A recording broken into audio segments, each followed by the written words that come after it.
Thank you all. I'm so happy to be here at this beautiful library that I didn't know existed, and I really like it. Let me bring this a little closer. Okay. So thank you for having me. Again, my name is Caroline Nutter. I'm the policy manager at the Colorado Fiscal Institute. That's our logo right there. And I'm here today to talk about taxes, budget, and also TABOR 101, because you can't talk about taxes in Colorado without talking about TABOR. And so our roadmap today, I'm going to go through a little bit of a budget 101. How big is our budget? What's it made up of? And what do we spend it on? I'm going to talk a little bit about the budget process. We're sort of in a little bit of a down period for the budget. So it's a really good time to understand the process and where it starts, so that if you want to get involved in next year's budget, you can get started soon. Then we're going to talk a little bit about our current budget woes. So what's impacting our budget right now, and then how we can advocate to work for a budget that works for all Coloradans. And I will be doing a little bit of a pitch for a ballot measure that CFI, my organization, has endorsed and is trying to get on the ballot, that is a graduated income tax. So just so that you know, that's coming at the end. All right. And the slides can be a little, they'll have charts on them and stuff, and so if you all have questions about a specific slide or questions throughout, please just go ahead and raise your hand. I think we have about an hour or 45 minutes today, and this presentation shouldn't take that long. So we'll have time for questions at the end or throughout if you have a question.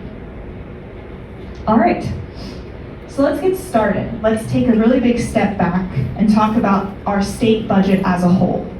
Our state budget is almost $45 billion large. It is roughly divided into thirds between three different budget streams. The first and biggest one is our general fund. That's about $17 billion. That is the fund that legislatures divvy up during the legislative session. That is where most of the funding for things that we really care about, like our schools, our healthcare, public lands, recreation, all that kind of stuff, most of that really comes out of the general fund. Federal funds are funds that flow directly from the federal government to our state. A lot of that is things like Medicaid. Actually, about 3/4 of our federal funds flow directly from the feds to us to fund Medicaid. And then finally, we have cash funds. Cash funds are a little bit interesting. They're not specific to Colorado, but we have a lot of cash funds, mostly because it's really hard to raise taxes here. And what cash funds are is they are fee-funded funds for specific services. A really interesting example of a cash fund is actually the DMV.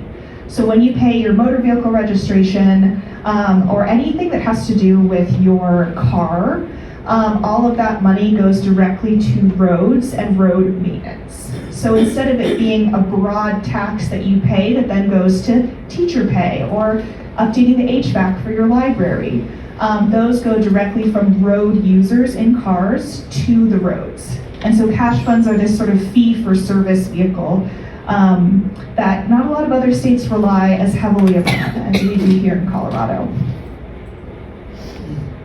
Our general fund, again, that specific $17 billion fund that legislators vote on during the legislative session, is made up mostly of income and sales taxes. And you can see here that individual income taxes really make up the majority of our general fund. Sales taxes also make up almost a third, and then corporate income taxes make up about 12%. We have other things like insurance premium taxes that go into this, but the bulk of it is really your individual income taxes, taxed at 4.4%, flat across the board for everyone. Now, yeah, of course. Yeah, of course. Any questions about this slide, the revenue sources? Yeah. Does this suggest that the corporations in our state are not taxed as much as individuals, or are there just that many more people? It's kind of a both and. So in corporation, so there are obviously more individuals than corporations in Colorado, but we also have a relatively low corporate income tax compared to other states. So our individual income tax and our corporate income tax are actually both the same. They are both 4.4. Because in TABOR requires us to tax all income at the same rate. That includes corporate income, individual income, capital gains income, investment income, all that stuff. So all that is just taxed at the exact same rate of 4.4%. Does the marijuana tax fall in the sales tax? So the marijuana tax actually goes into a cash fund Okay. called the BEST Fund, building educational, oh shoot, I forgot the. I'm familiar. Yes, the BEST Fund. And that can only be used for capital construction and maintenance. So it can't be used for teacher pay or anything like that, but it can be used to update schools or build new schools. All right. So what does this money buy? You'll see here that healthcare is actually the biggest slice of our general fund pie. That is new as of a couple of years ago. In Colorado's whole history, K through 12 and early childhood education have really taken up the bulk of our general fund. But really in the last 3 years, our healthcare spending has actually gotten larger as a proportion than our education spending. Higher education makes up about 10%, corrections 8%, human services about 8%, and then everything else includes things like the Department of the Judiciary, courts, and the Department of Natural Resources, and things like that. So those sort of smaller pieces of the budget.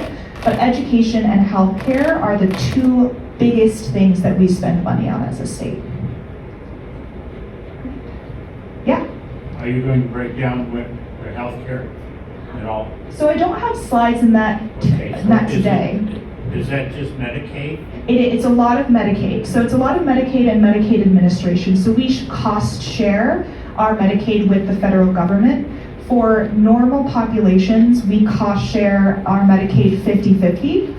So we put in $1, they put in $1. And for the expansion populations, we actually cost share 90-10. So we put in 10 cents and they put in 90 cents. And that expansion population was expanded under the ACA. It's certain groups of parents, certain groups of pregnant women, and kind of expanded the categories of people that are eligible to take Medicaid. But our sort of normal population of Medicaid that you would expect, low income disability, we share that 50-50 with the federal government. And the education part's just a state contribution? Yes, exactly. So like the healthcare piece, we split our education funding between local and state. So local governments put in their property tax revenue and then the states put in their piece of the formula. And how much locals versus the state put in is determined by something called the school finance formula. And that has a lot to do with how the needs in a specific school district, how the property values in a specific school district, and things like that. So school districts like, for example, Aspen get a little bit less through the school finance formula from the state than maybe a school district like Pueblo, because those needs are a little bit higher. All right. Great. So, now I'm going to talk a little bit about our Budget 101, how you can get involved, and sort of how we actually put together the budget as a state legislature.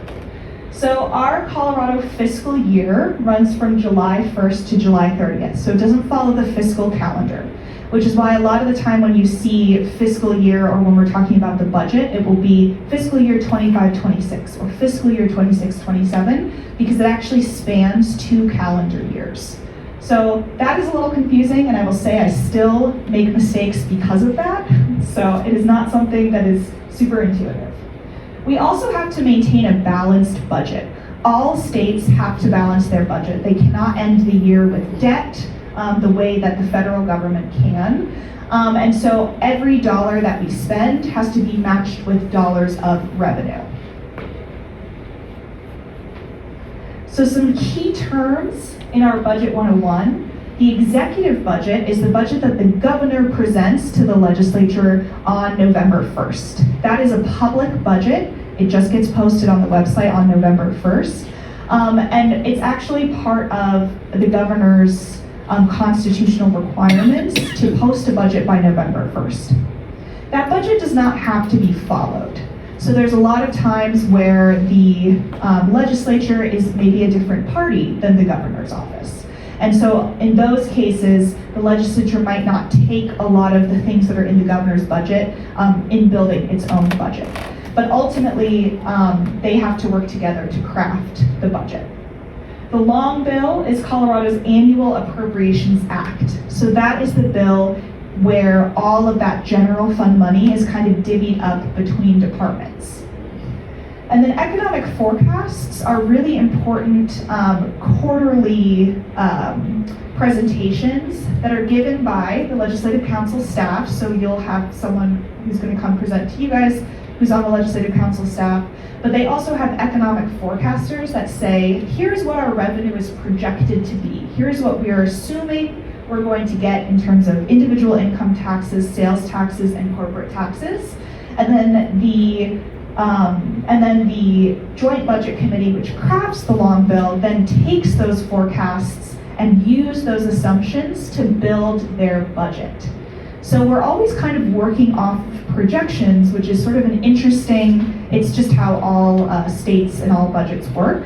But it is interesting as the December forecast might say something different than the March forecast, and then they have to go back and revise their budget. So those are really interesting to listen to. Those are completely public, and I can include links to those as well. They happen in March, June, September, and December. So the next one that you will be able to hear will be in September. So some of the key players, the governor actually has their own economic forecasting branch. This is called the Office of State Planning and Budgeting. So they're the ones that kind of help with crafting the budget process with the Joint Budget Committee. The difference between the Joint Budget Committee and the Office of State Planning and Budgeting is that OSPB is a partisan organization. They work for the executive branch. The executive branch is partisan, whereas the Legislative Council staff that builds forecasts for the Joint Budget Committee is nonpartisan staff. They don't work for any specific legislator. They are just there as economists forecasting the economy. The Joint Budget Committee is the committee that crafts the long bill. They have 6 members of that committee, and I'll get into that in a second. But generally they have members from the House of Representatives and then members from the Senate. And they work almost year-round to hear what the departments are saying that they need, and then to put that into the long bill. And finally, the General Assembly, which is our 100% elected body, that is our legislative branch here in Colorado. We have 35 senators and 65 representatives, and they make up that body. The Joint Budget Committee, like I said, is 6-member bipartisan legislative committee. Their job is to understand how state agencies and institutions and their needs for the upcoming year. And this was our JBC staff, or our JBC members last year. So you'll see that it is bipartisan, but because the Democrats are in the majority, they have 4 out of the 6 members here. Now, some key dates and timelines. So this is important if you do want to start getting involved in the budget. I didn't include this, but mid-September is when we'll have the next forecast. But November 1st is really when things kind of start to hit the road. That is when the governor's budget is due. And it'll be interesting to see because we're going to have a new governor. So it'll be interesting to see how his transition staff kind of deal with that new budget. Between November and January, the JBC will be having department hearings. So they'll hear from the Department of Healthcare Policy and Financing. They'll hear from the Colorado Department of Environment and Health. And those departments will say, we need extra staff for this. You can cut staff from this program. We'd like to start this new program. That's going to cost $2 million. And so that's kind of what they figure out what needs to be funded and what needs to be cut. March 15th is when really important revenue projections come out. That usually happens right before the long bill is dropped. And so the revenue projections for March 15th often result in a little bit of a scramble down at the legislature because they're figuring out how to now incorporate the new revenue projections into the budget that they've been crafting for 3 months. Then between March and April, the long bill is introduced and debated. April through May, the budget does go to the governor's desk, and he can actually veto by line item. So if he says, oh, CDPHE, you don't need that $2 million program, I don't really believe in that, I'm just gonna strike that from the long bill, he has the ability to do that. In July, our new fiscal year starts, and then basically what's happening right now is that the budget that was just passed is now being implemented. Yeah? Is there a requirement that that distribution, the pie chart you showed as far as like 10% higher ed and da-da-da for K-12, that percentage, is that set or can that swing? So No. 1 year it could be 55% primary ed and everything else is smaller. That's a great question. So they do have almost complete control over that pie chart. There are a few things that are a little bit more set in stone, but there's no ratio necessarily.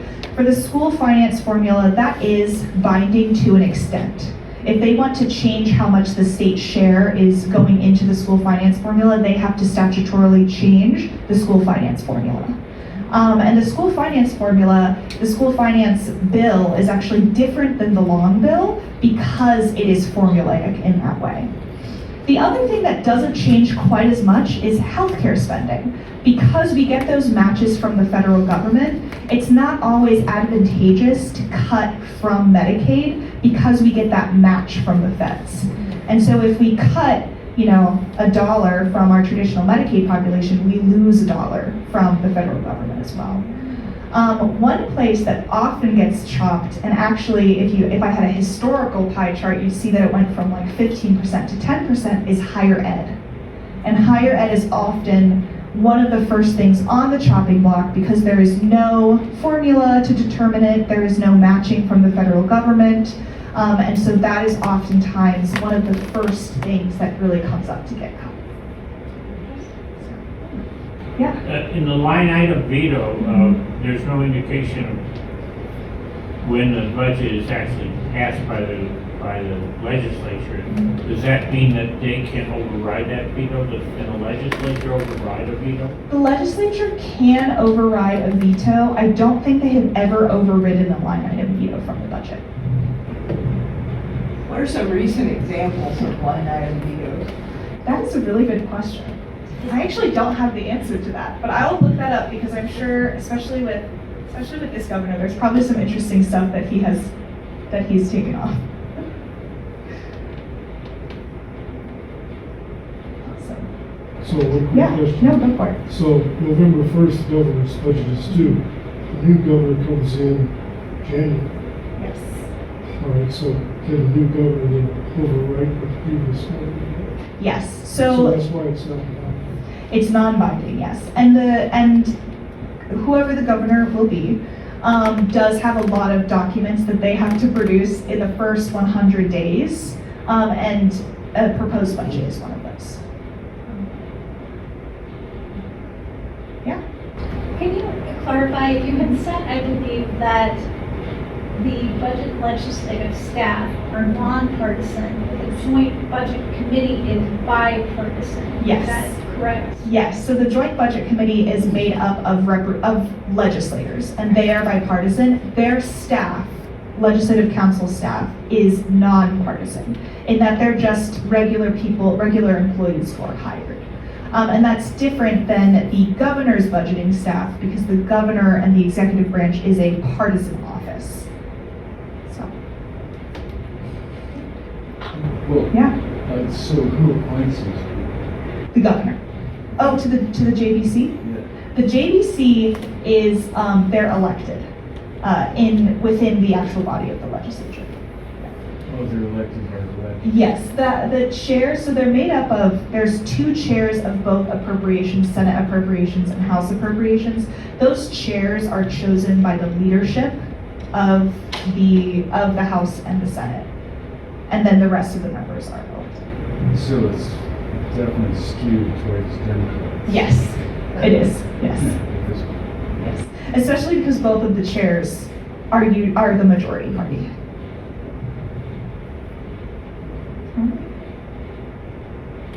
So, what did our budget look like this year? Our long bill was HB 261410. And when we entered the year in January, when legislators arrived at the Capitol, we had a budget deficit of $1.5 billion. That means that the legislature had to come up with $1.5 billion worth of reductions. And Medicaid really took the brunt of those final reductions. We had a 2% cut to our reimbursement rate. And Cover All Coloradans, which is specifically a program to help people who can't access Medicaid because of their immigration status, they imposed a cap on how many children are eligible for Cover All Coloradans program. We have frozen our child care assistance program CCAP for a few years. We continued that freeze. So we didn't necessarily gain new money from freezing CCAP. It has been frozen for a long time, but we just continued that freeze, which was difficult for a lot of our child care partners. And then in housing, we pulled some money out of a previous ballot measure that we had passed, Proposition 123, that directed a certain portion of income tax to go to housing. And the JDC pulled some of that money out of that program and put it towards the general fund. So there was some movement around between various funds, and then there were also some direct cuts to programs, mostly in this healthcare space, really because it is the piece of our budget that is growing the fastest. And so politically and also policy-wise, that was the first thing that they did. Two questions. No, you're okay. So did you just suggest that the voters can vote for something and pass it, and even though we voted for it, the legislature can move the money around as they choose? Yes, so propositions are statutory. I know, it's crazy. Unfortunately, when we pass things that are statutory, the legislature can change those things. It's really hard for the legislature to change things that are constitutional because it requires a 2/3 vote from both chambers. But legislators are able to change statutory measures even if they are passed by voters. It's just extremely unpopular, and which is why they really tend not to do that. So this really conveys, especially because what I just said about how when we cut funding to Medicaid, we lose federal dollars. I think this really conveys the crisis that we've really been in for the last, for a long time, but the last 2 years we've had to make over $1 billion of cuts to budgets both last year and this year. And this year was especially really challenging. So why do we have a $1.5 billion shortfall? There's a couple of reasons. One reason is very, very recent and sort of is taking the brunt, but we also have a structural deficit built into the way that we run our state. The first thing that makes a huge impact on our budget was HR 1, which was a policy that was passed at the federal level last July, also known as the One Big Beautiful Bill Act. HR 1 made a lot of changes to a lot of things, but one thing that they did is they cut taxes very, very drastically, especially on the corporate side and especially for the wealthiest people in the country. And that means because we are very closely tied to the federal tax code here in Colorado, that those cuts flowed through to our state revenue as well. In Colorado, we actually the way that we start with our tax base is we start at federal taxable income, meaning that we don't take what your salary is, we take when you go to file your taxes at the federal level, you take all of your deductions, whether you take the standard deduction or itemized deductions, and that ends up being your federal taxable income that your rates are applied to. Here in Colorado, we actually just use federal taxable income as our starting point for applying our own tax rate. That means that anytime the federal government expands any deduction, those deductions are taken off of our tax base here at the state level. There are only 4 states that start with federal taxable income for this exact reason. When the federal government expands deductions, it directly impacts our revenue and our budget. So it's a big problem. It was a big problem when the first Trump tax cut was passed back in 2017, the Tax Cuts and Jobs Act, and it is a big problem right now.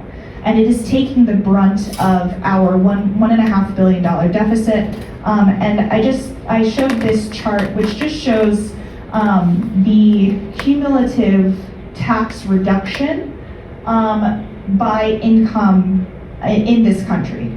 And so you can see that the richest 1% were able to reduce their taxes by $70,000 because of HR 1.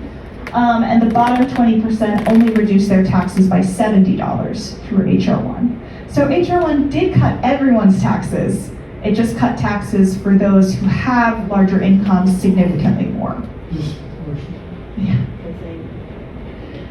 And that's really because the way that it did its tax cut was it expanded a lot of deductions. And if you have a very, very high income, reducing that income will significantly reduce your tax rate. But if you're someone who already takes the standard deduction and that wipes out most of your income, it's not really going to do a lot if you can take an additional deduction.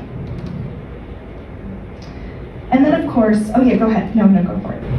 But the right side is individual income tax. Mhm. On this side, you talked about cuts to corporation, Yes. and that's a little different. Yes, they're definitely different. So in Colorado, the business tax cuts were really the biggest thing that impacted our budget. And that came both at the corporate level and at the individual level.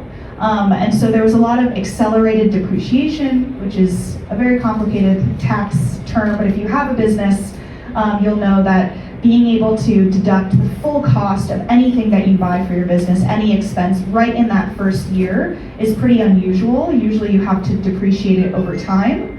And HR 1 basically allowed immediate expensing of business purchases for almost everything that you can possibly think of to buy for your business.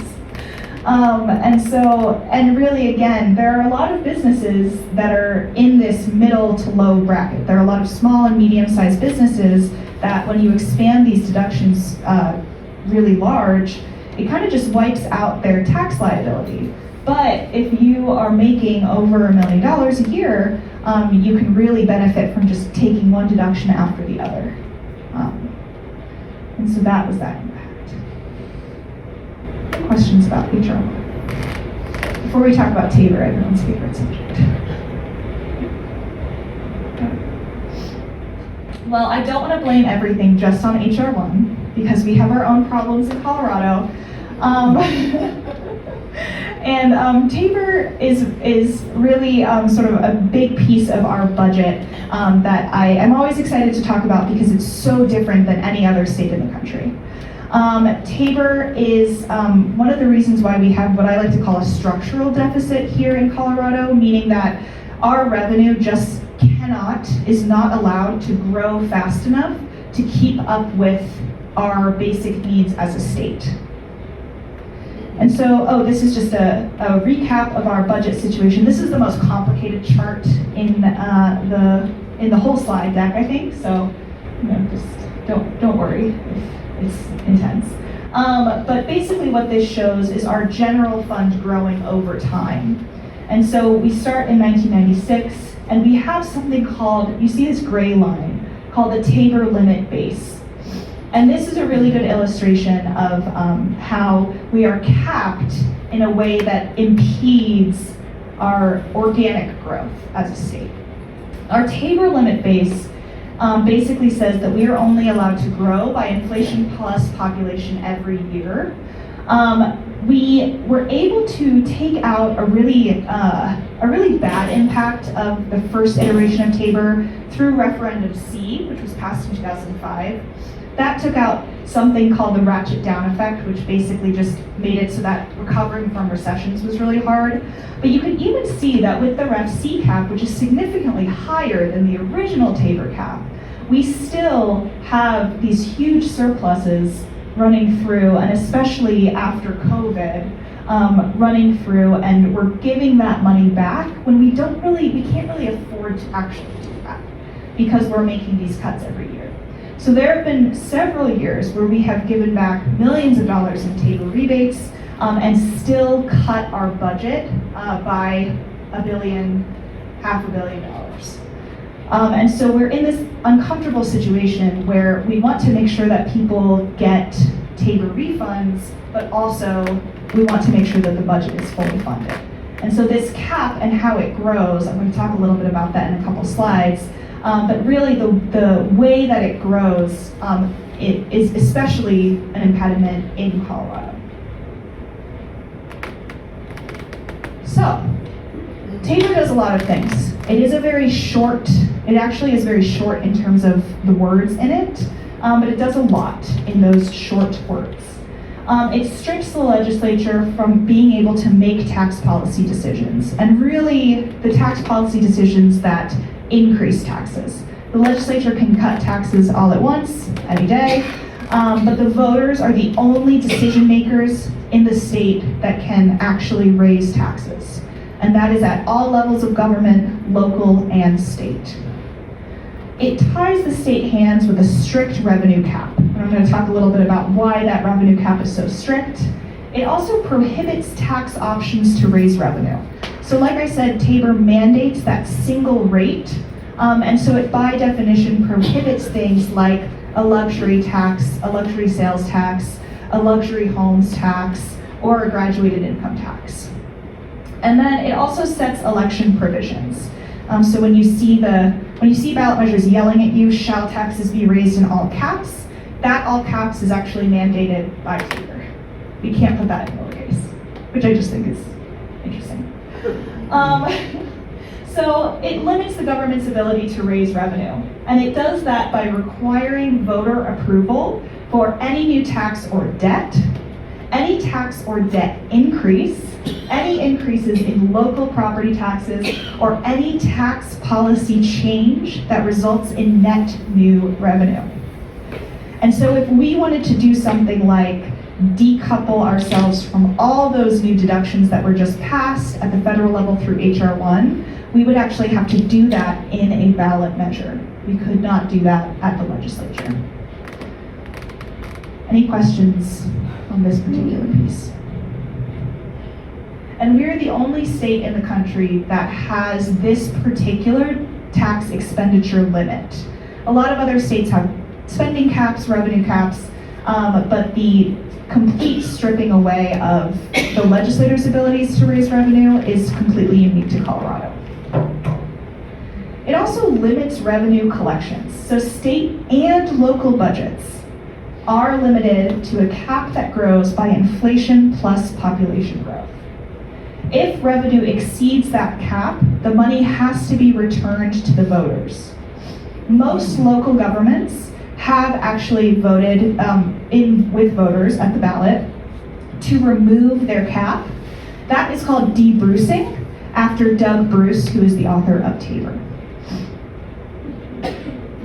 One big problem with the inflation plus population cap, it does allow for revenue growth, but it doesn't accurately measure what government buys.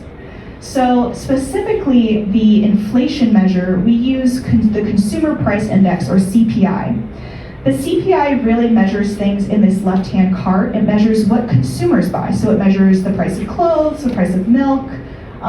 It does measure the price of healthcare, the price of concert tickets. But governments don't buy things that normal consumers buy. We buy roads, we buy schools, we buy teachers, and the government buys healthcare as well. And so you can see in this chart how much more education and medical care, for example, have inflated beyond normal CPI. So if the cap was allowed to grow by the things that government actually buys, we would have a much higher cap on our spending. The population measure is also not exactly conducive to what the government spends money on. Because the government really tends to spend money on disabled folks, kids, and older people. And so our population is projected to grow by 50%, but we're a very fast aging state, and even our school age population is actually projected to grow a little bit faster than our normal population growth. And so when you factor in those things, you can see that CPI plus just blanket population growth doesn't really accurately capture what governments are actually spending money on, which is why a lot of local governments have voted to deburse. TABOR also limits tax options. I talked about the graduated income tax. It also limits, we cannot have a statewide property taxes. All property taxes in Colorado are local. And it also bans new real estate transfer taxes. That's just an interesting piece. Doug Bruce was a landlord for a long time, so he has a lot of stuff about real estate transfer taxes and property taxes in TABOR that is interesting. And then finally, these election provisions, the all caps shall taxes be increased. We also have to, if you are trying to get anything on the ballot that does raise taxes, you have to start with shall taxes be increased. You cannot start with for the purpose of funding schools, healthcare, and childcare. You have to start with the number of how much taxes will be increased by. And that just makes it a little bit difficult for revenue campaigns to have conversations with voters, because of course a lot of the times when voters see shall taxes be increased by $39 million, they're just immediately going to vote no on that. So it just adds some barriers. So before I talk about our 2026 ballot effort, do we have any questions about TABOR? Will you going to get into more detail about how to get rid of TABOR? So the 2026 ballot measure is specifically about a graduated income tax, but I can answer any questions about. I mean, it's very, Other it's things. unbelievable that we're under this kind Yeah. of weird tax. It is hard, It's and bizarre. and then But TABOR we would not must have get rid of passed it either. Completely. Yes, and TABOR would not How do have we do that? passed in under our constitutional requirements now. TABOR would actually not have passed back in 1992. Did he ever get out of jail? The guy that did it? He did get out of jail. Yeah. He was on house arrest for a long time for tax evasion. So how do we get out of this? I mean, That's a really good question. And really that's what CFI, my organization, the Colorado Fiscal Institute, that is kind of our reason for being, generally speaking. We were started as a coalition of nonprofit and direct service leaders back in the mid-90s to really figure out how is TABOR going to impact our ability to deliver services, and how can we either take it out, work around it, what can we do to make sure that it doesn't impact the people that we're serving. And that has led us to where we are today, which is we have done a lot of legal, legislative ballot strategies to try and figure out, is there a way that we can take TABOR out of the Constitution? Is there something that we can replace it with that still gets at this desire for accountability and transparency, but that isn't so restrictive? And so there's a lot of research that we have done. Unfortunately, TABOR is very popular in Colorado. Not as popular as unions of teachers, based on our polling, but still in that high 60s number. And so there's a lot of public education that needs to be done about TABOR, and specifically about the voter approval for tax increases, because that is by far the most popular and also the most difficult piece of that legislation. Right. Obviously, you need that provision of it, but the rest of it is like, like it costs them like 10 times as much to even return the funds. Yeah. I mean, at least. So put $1 and it costs them $100 to give you back the dollar. Yes. By the time you get all the stuff that went into making the calculations and everything else. Yes. It's like ridiculous. Well, and something that is also interesting about Tabor is that I think a lot of people, especially if you moved here in the last like 5 years, you're like, I get a $700 check every year from the government? Like, that's great. And that is just not accurate to how historically surpluses have really acted. And so those Tabor surpluses in 2022 and 23 were really a direct result of that COVID stimulus money. And so unless we have another pandemic, another, couple $1,000 stimulus payments, we are not going to see Tabor surpluses of that size because we never had before. Those surpluses were 4 times bigger than the biggest Tabor refunds that we ever had. And so generally, you're getting $17, $24. And I think for a lot of people, it's not worth it to have a $24 refund and a 4-day school week. And then plus it costs them 10 times, 100 times more Yeah. just to produce that. Yeah. Yeah. So, your organization has decided that putting something on the ballot, proposition on the ballot, so Tabor is just so unpopular it can't be done. So you've decided to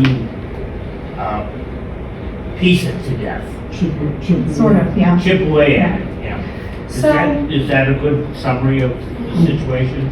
Sort of. So while we are on the steering committee for the graduated income tax, and we've been trying to implement a graduated income tax in Colorado for a long time, we know that Tabor is a long game, and we have not abandoned any kind of notions of trying to do something about Tabor reform.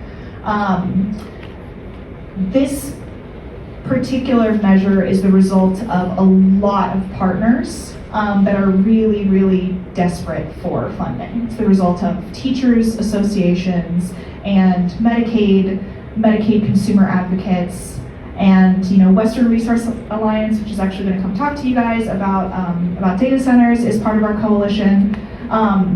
So if we were just, if it was just CFI alone, and we had infinite money, we'd be really trying to do some more, bigger things. But I think this is a really good first step, because I think something that's really hard about Tabor is that because it restricts the state government's ability to fund things adequately, people lose their trust in institutions of government and in the things that government buys. And so I think that making sure that those things can be funded adequately is a good first step to rebuilding public trust in schools, in healthcare, and in childcare and things like that. So it's kind of an upward spiral, hopefully, rather than a downward spiral. I have a follow-up question. Yeah, and then I'll go to Oh, I'm Bill in sorry. the back. No, you're fine.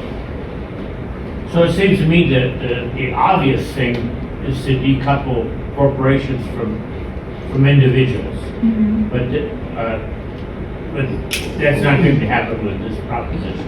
So, actually, this proposition does, because we're trying to implement a graduated income tax, we have to strike the section of Tabor that requires that all income is taxed at the same rate. And so what that means is that then the legislature could actually refer a higher corporate income tax to the ballot. Because right now, the issue with stuff being in the Constitution is just that it's really hard to change it. And so there are certain things you really want in your Constitution because you really don't want those things to change. But tax policy needs to be flexible, it needs to be nimble, and so it's hard to work with it within the Constitution. But if we are able to get that part out of Tabor, then the legislature can refer with just a normal majority, because if they're changing the Constitution, they have to have 2/3 of both houses, which might happen in 15 years, but probably not anytime soon. And so that would mean that in a few years, or even next year, if this passes the ballot this year, they could refer a corporate AI tax to the ballot, a data center surcharge to the ballot, a millionaire surcharge to the ballot. They could refer things to the ballot so that the voters still get to vote on it, but it doesn't have to be a citizens initiative, which is extremely labor and money intensive. So, This ballot initiative strictly deals with the graduated income tax, but there were two things that you suggested that could also be addressed. And one of those is coming up with a better formula than consumer price index plus population. yes. And I guess that would have to pass with a constitutional amendment, but surely there's a better formula to come up with. And the second item would be decoupling the Colorado state income tax basis from Yes. the federal Yes. taxable income. Yes. So you're exactly right that if we wanted to change the formula of population plus inflation, a lot of states, for example, grow their cap by personal income. And that has been shown to really mirror needs a lot better. So that's an interesting fact. But there is actually going to be a measure on the ballot this year that is being run by the Colorado Education Association that doesn't change the formula of the cap, but it basically de-Bruces our education spending from the cap. So it would take that 29% or whatever of the general fund that we spend on education, and it would put it in a separate fund that is not subject to the TABOR cap.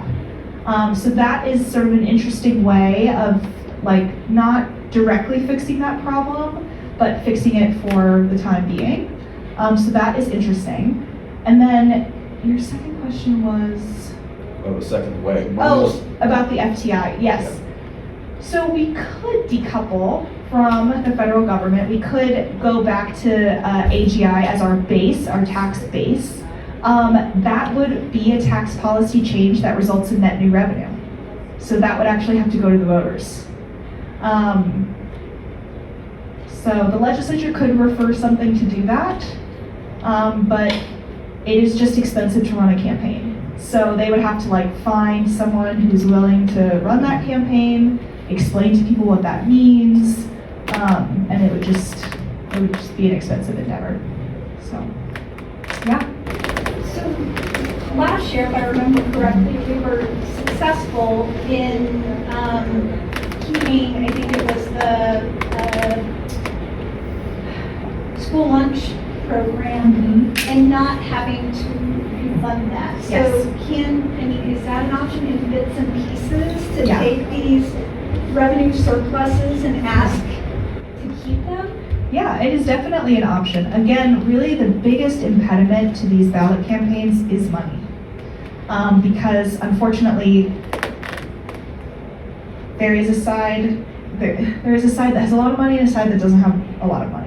And so there's a lot of nonprofits and a lot of causes that are competing for money with one another, which is a very difficult place to be in. And so when you're running revenue campaigns, you want to have this broad coalition of people so that you can get as much help as you can to run them, but they're extremely time intensive. The Healthy School Meals, for example, our hunger partners did that 24/7, basically for 3 years, because they had to do the first one, then they had to do a routine, and then they had to do one specifically about SNAP. And so it does take a lot of time and effort, and the nonprofit community is very dedicated, but it is a high burnout environment, and it just takes a lot of work. And if it doesn't take a lot of work, if you have a lot of money, it takes less work. There's not a lot of money, so it takes more work. Sorry, that was kind of depressing. Is that There's a lot of why, heart, though. is that why there tends to be more education ballot measures? Yes. Because the teachers unions have. Yes. So the teachers unions have their national partner, the National Education Association, and they have dues. So unions are a really big partner on these types of campaigns, and that's where a lot of the funding comes from as well. No, you're good. All right. Well, let me just dive in really quickly to the graduated income tax measure. Just a couple slides on this. But we are launching this effort this year It's called Initiative 195. If we do get on the ballot, it will be called something else, but this is its initiative name. And like I said, it would strike the sentence from TABOR that requires that all income be taxed at the same rate. It decreases taxes on income under $500,000 a year.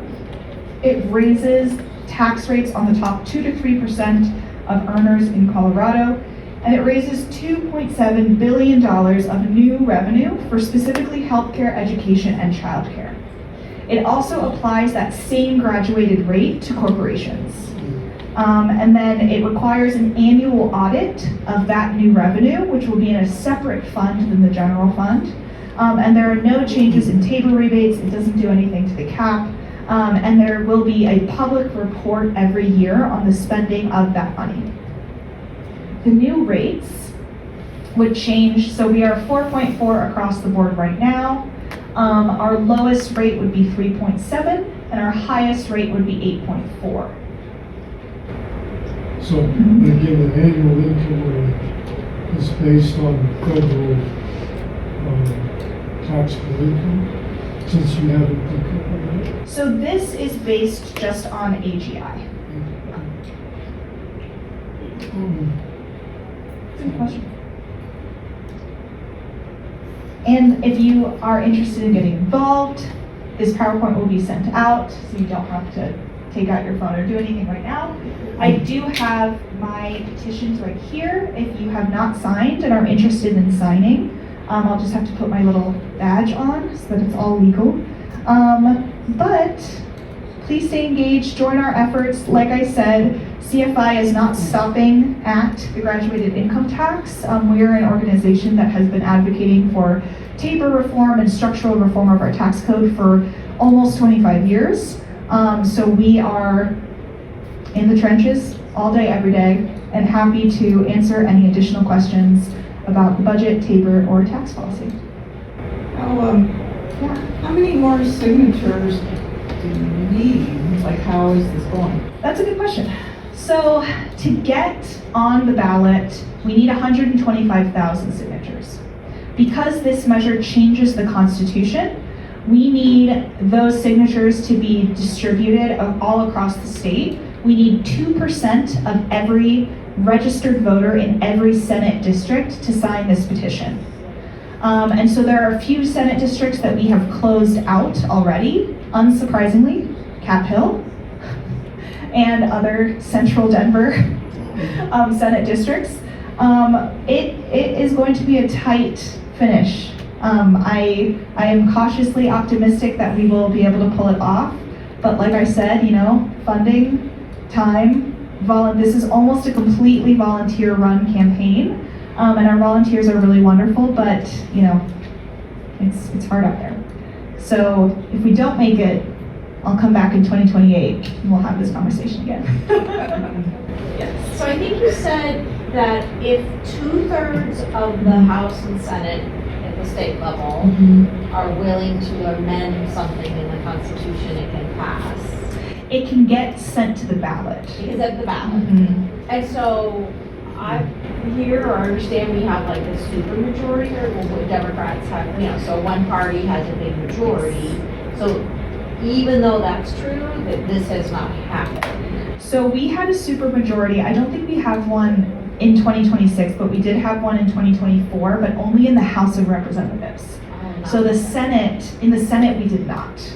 And so that is the reason why. And it's a party line, kind of like Democrats are for amending TABOR and Republicans aren't, or is it smattering? It isn't quite a smattering. It's more like most are not.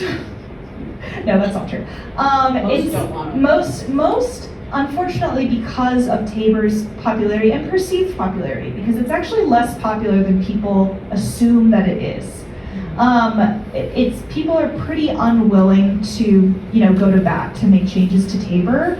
I think that if we had 2/3 of the Senate and the House if there were 2/3 of the Senate and the House as Democrats, I think the possibility would be higher. I think that, we could really have that conversation. But right now it's just kind of a non-starter in the legislature specifically. Yeah. But it's still important to have the conversation. We had CFI ran a House joint resolution a couple of years ago that basically would have made the state legislators a plaintiff in a case arguing against TABOR's constitutionality. Because in the US Constitution and in the state constitution, voters have a right to a representative democracy. And specifically in the US Constitution, state legislators have to have the right to set tax policy because the feds don't want a state to go bankrupt and they have to go bail them out. And so there is an unanswered legal question about whether or not TABOR is actually constitutional. And so that is something that we tried to pass in 2024, but it did not actually make it to the floor for public debate. So, yeah.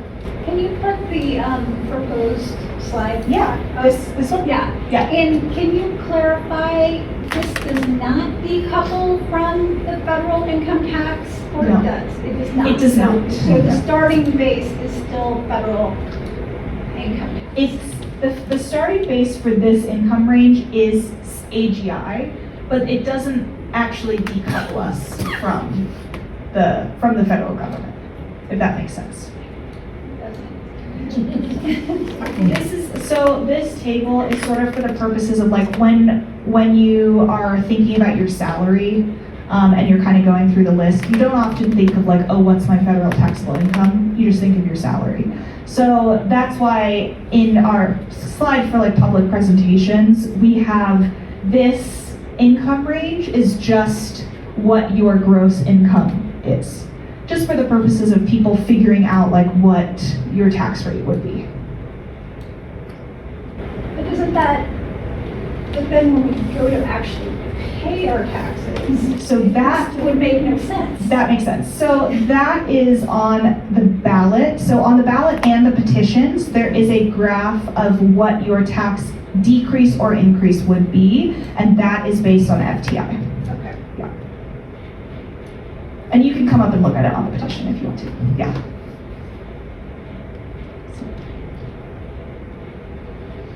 All right. I think that's it.